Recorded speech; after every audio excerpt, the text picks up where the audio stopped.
right? Yeah.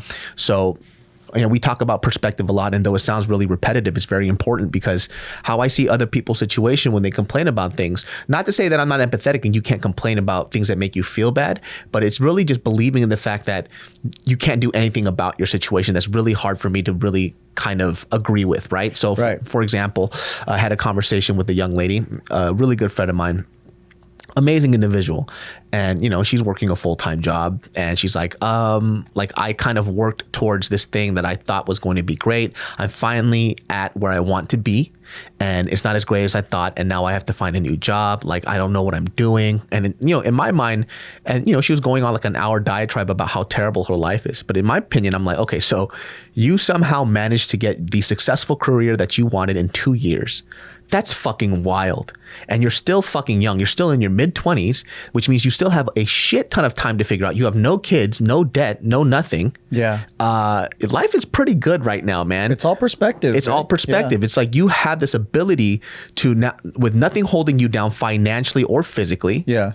And now you just have to figure out a new job. And like, well, I've been trying. And like, I think like her thing that she was saying is like, well, in your career, you could kind of create your own destiny. I was like, cool. Well, if you want my career, then work for it then. Yeah. Don't look at... It's not like you fucking shitted your career out and you got lucky. Exactly. You fought for it. Exactly. Yeah. So it's like, if you want to fight for what I have, be my guest.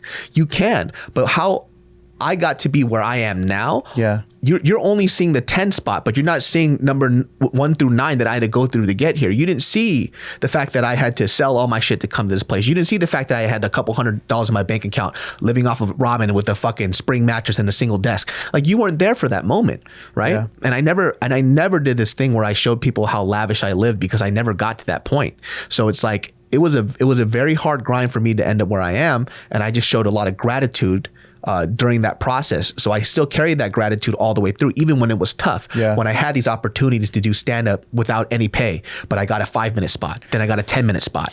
But what's not fair is that when people see where we're at or whatever, they go, oh, easy for you to say, because all you're doing is talking about, how you did it through hard work, but you guys got lucky. And to me, it's a lot of bullshit when people say that, because what they're doing is they're discrediting how much sacrifices we made, how many fucking 70-hour weeks or whatever the fuck we did, sleepless nights, spending 2 hours to sleep every single night for 4 days straight. Yeah. How many birthdays we missed, families with things, deaths that there's things that we've sacrificed to fucking get here. Yeah.